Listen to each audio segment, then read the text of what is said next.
Hey everybody, this is Roxy and we are canning tomatoes. So to start out, we've got a big huge vat of water to dump the tomatoes in and to blanch them. And so what I did is I have like 3 big canners. And this canner I keep it kind of clean just for the tomatoes, where that canner has the rack in it, and that's what we use to do the oil bath or water bath. But anyway, so we are in the process of blanching the tomatoes, and then this is what you want. You want the tomato to be, the skin to crack a little bit like that. So you boil the water, throw these in for about a minute, and the skin will crack. And then you want to cut out the core, peel off the skin. The skin will peel off real easily this way. And then cut it into quarters, throw it in a bowl, and then when you get all your tomatoes done, we're going to put them in jars. So I'll show you the step by step. Okay, so I've got a lot of, here's my little garbage bowl, and you can just use little bowls to put your garbage in, and then just, what I do is I put it in a colander in the sink so that all the juice runs out, and then you can throw it in your trash. Here's my cut up tomatoes, and here's some that are ready to get cut up. And this kind of stuff, that's not a problem. That's kind of just like abrasion to the skin of the tomato. Like that might be a little bit of a bruise, but that's not a problem as far as eating or as far as using it. I haven't had any like wormy ones yet, or any that have blight. And blight is going to be real black blotches all over. And if they're bigger tomatoes, you can actually cut that off. And if there's wormy, you can actually, that's just like an apple, you can cut it out. The only thing you want to watch for is mold. I didn't have any this batch. We did a bushel, or we're doing a bushel. And the mold, it'll look like fungus or mold. And that again, if it's kind of surfacey, you can cut it off. But you do want to smell the tomato. If it smells a little off, then just throw it out. You don't want that getting in your mix. This is a fun thing to do. A lot of people think it's a lot of work. It is work, but it's well worth it. Your jars of tomatoes, instead of using tomatoes out of the can, this is just so much tastier and better for you. Not as much sodium. And this is actually just a really nice way to welcome fall here in Minnesota. So I will take you to the next step. Okay, here's our bushel of tomatoes. And we've got some of our jars. We've got them all. We throw them in the dishwasher. Everything, all your utensils and everything should go in the dishwasher, like the little scoopy thing and any other utensils that you're going to use. Make sure you sterilize them. If you don't have a dishwasher, you can simply get one of those bottle brushes, like at a dollar store, and just wash your jars in really hot soapy water and rinse them really well in hot water. Okay, so here are the differences in jars. Here's a quart size, and this jar is actually an antique one. I mean, I've had this, I think it was probably my mom's or grandma's or whoever knows, or I got it at a garage sale or whatever, and as long as they're not chipped, they're fine.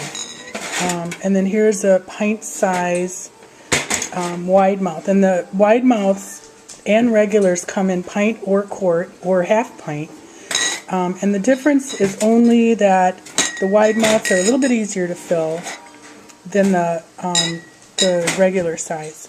So then here's the lid for the wide mouth, and then the ring, and here's the lid for the regular and the ring. So they're just a little different inside. It doesn't matter, like I've got a ball jar here, a Kerr, and then I've got a Mason lid and a Kerr lid, and who knows who the rings are. So the brands don't matter at all. They all fit each other. So those are the difference in jars. Now what else you need for canning tomatoes and a lot of other vegetables is a canning and pickling salt. Not regular Morton salt, but canning and pickling salt. And then this, you absolutely have to have one of these guys. And this, I'll show you how to use this. We'll have scrubs to show you how to use this later when we're pulling when we pull the jars, the hot jars out of the water bath. And here again, this is another scoop that you can, I mean, a lot of this I found at garage sales. There is like this blue one. I found this a couple years ago at a hardware store. And it came with a magnetic poker thing to get your lids out of their little water bath. Because with these, you have to put these in a pan of hot boiling water to soften the rubber. And I'll show you that in a second. Okay, so here's your lid. You see it's got rubber on this side. And when you put it in the pan, you want to put them like upside, you know, kind of upside down, right side up, upside down, so they're easier to get out of the pan, because otherwise they stick together once water gets in there. So that's just kind of a little tip that I've learned. Okie dokie, now I've got my canning salt in a little cup, because for quarts, for tomatoes, you need to put 1 teaspoon in each jar of the salt. And that's, it's pickling salt or canning salt. It's not really strong like regular table salt, but it's more than kosher or sea salt. Okay, so now we will put the tomatoes in. I'm going to try to do this one-handed, so it's going to be dizzy. Okay, but you just shove your little tomatoes in here. You don't want too much juice. See, that's just a tomato. So I use a slotted spoon. Okay. That's what I'm shaking. Don't get sick. Okay. Then I like to kind of shove them down a little bit, and then put a couple more pieces of tomato in. And you don't want them, like this is too high. Okay, you don't want them to go past the top of the rim here. Oops. Okay, so this can have a couple more in there. Alright. Then what you do is take a knife and on all 4 sides pull the bubbles out. And you just shove the knife down on the side and then press towards the tomatoes. And I don't know if you can see that, but all the bubbles are kind of, you're letting out all that air bubble. Okay? And just put some more in there. There. Okay. Then what you want to do, when you've taken your jars out of your boxes to put in the dishwasher, you want to first make sure you run your finger across the top so that there's no chipped glass. And then again, after you do your air bubbles and fill your jars, you want to take a damp paper towel and rub that over the top too, because the rubber on the lid has to make a complete seal, and if there's a chipped piece of glass or a chipped area, or if there's any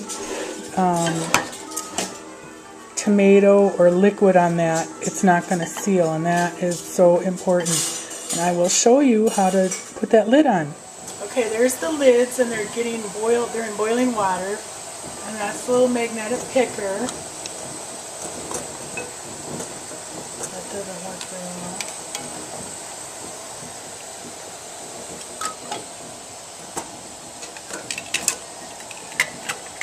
You don't want to touch. You don't want to touch the lid. Number one, it's hot, but number two, you don't want to touch any of it, because that'll just spread any kind of germ or soil or whatever. And then you put the ring on and you tighten it as tight as it can be. And as far as canning goes, you cannot use your lids from year to year. I mean, if they're brand new, you can. But once you've used the lid, you have to throw it away. You know, unless you're doing jam or pickles where you're going to put it back in the fridge. But that season, throw the lid away. So, but you can reuse your rings. If they go on, you know, sometimes they get banged around or bent. If they're bent, throw them away. But otherwise, I've used rings for years and years and years. So there you go.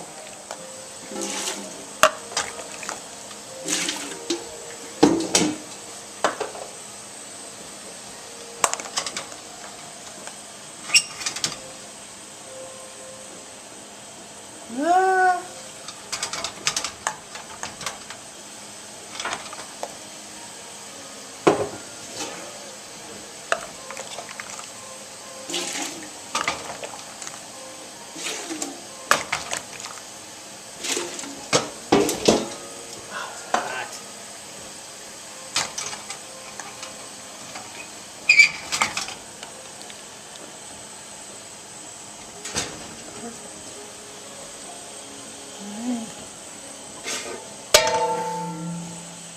Before you can, your lids will pop like that. And I will show you after they've been gone through the water bath, they won't do that. They'll be hard and unpoppable. And you'll hear them pop. That's kind of the fun part, is all night, you know, like hours after you process them, you'll hear little pops, and it's kind of a satisfying feeling. Okay, now, if you can see how this dent, it's dented in, and this one isn't. See, there's like a little button almost. So that's how you want it, and they'll pop as they go. So that is a good seal. This one isn't finished yet, and they seal kind of as they cool down. So there you go. Here's our bountiful harvest, and we got 20 quarts out of a bushel. Which is usually, I get between, the worst I've gotten is 16 and the best I've gotten is 22 from a bushel. And it really depends on, you know, how meaty the tomatoes are and how healthy they are. But these are pretty good, you know, because I've had some where the juice will be up to about here. So these are nice and not too much juice, just a lot of good meat. And we might do another bushel because we go through these like wildfire. So hope you start canning. Bye.